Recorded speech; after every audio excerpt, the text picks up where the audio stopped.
শ্ৰদ্ধাৰ ৰাইজ, অহাকালি দিনটো এটা গুৰুত্বপূৰ্ণ দিন। চৰকাৰী বিভাগসমূহত স্বচ্ছতা ঘূৰাই অনাৰ ক্ষেত্ৰত, দুৰ্নীতিৰ সৈতে যুঁজাৰ ক্ষেত্ৰত আৰু চৰকাৰী কৰ্মচাৰীসকলক সকাহ দিয়াৰ ক্ষেত্ৰত। শদিয়াৰ পৰা ধুবুৰীলৈ আমি সকলোতে চৰকাৰী চাকৰিত যোগদান কৰিব লাগে। পিছত ট্ৰেন্সফাৰৰ কাৰণে আমি বিভিন্ন ধৰণে প্ৰচেষ্টা চলাওঁ আৰু সেই প্ৰচেষ্টা চলাওঁতে বহুজনে ঘোষ আদিও দিব লাগে বুলি, উপঢৌকন আদি দিব লাগে বুলিও আমি বিভিন্ন সময়ত শুনা পাওঁ। ভাৰতৰ ভিতৰতে এইবাৰ মই এটা নতুন ব্যৱস্থা লৈছিলোঁ। শিক্ষামন্ত্ৰী থাকোঁতে শিক্ষা বিভাগত আৰু এইবাৰ আমাৰ চৰকাৰী বিভাগত তৃতীয়, চতুৰ্থ, পুলিচ সকলোৰে বাবে যে আমি মিউচুৱেলি ট্ৰান্সফাৰ নকৰোঁ কিয়? বহুজনে আবেদন কৰিছিলে, কিন্তু আমি প্ৰায় ৯,০০০ জনক এই মিউচুৱেল ট্ৰান্সফাৰৰ কাৰণে বিভিন্ন পৰীক্ষাৰ পিছত যোগ্য বুলি বিবেচিত কৰিলোঁ।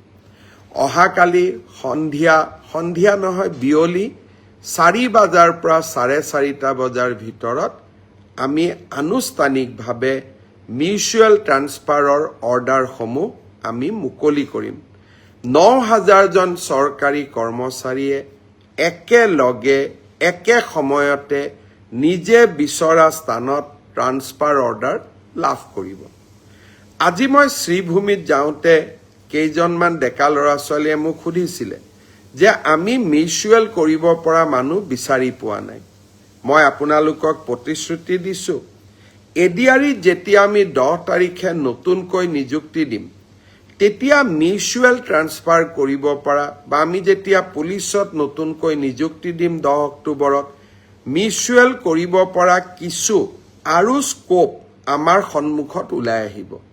লগে লগে নৱেম্বৰ মাহত আমি আৰু এবাৰ মিউচুৱেলৰ পৰ্টেলটো মুকলি কৰি দিম, যাতে আপোনালোকে চৰকাৰৰ নিৰন্তৰ স্বচ্ছতা আৰু চৰকাৰৰ ইতিবাচক পদক্ষেপসমূহত ভাগ ল'ব পাৰে। এই ৯,০০০ ট্ৰান্সফাৰ অৰ্ডাৰ যাক আমি অহাকালি দিব গৈ আছোঁ, মানুহে কয় এটা ট্ৰান্সফাৰ অৰ্ডাৰ ওলাওঁতে ৫০,০০০ৰ পৰা ১,০০,০০০ টকা খৰচ হয়। এতিয়া আপোনালোকে নিজে হিচাপ কৰক, ৯,০০০ পূৰণ ৫০,০০০ কিমান হ'ব, ৯,০০০ পূৰণ ১,০০,০০০ কিমান হ'ব।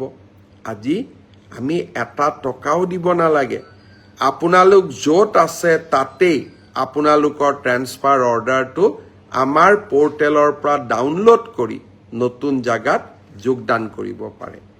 এয়াই হৈছে নৰেন্দ্ৰ মোদী ডাঙৰীয়াৰ সংকল্প, এয়াই হৈছে আমাৰ সংকল্প যে লাহে লাহে আমি প্ৰণালীবদ্ধভাৱে ছিষ্টেম ইম্প্ৰুভমেণ্টৰ জৰিয়তে আমি দুৰ্নীতিবোৰ নোহোৱা কৰিম।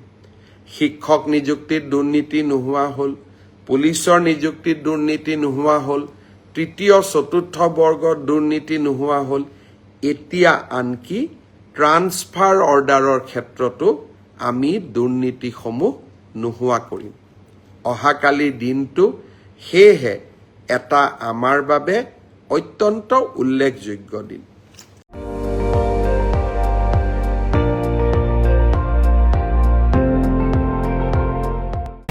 আপুনি চাই আছে ND24, সৰ্বশ্ৰেষ্ঠ নহয়, সৰ্বোত্তমৰ দৌৰা।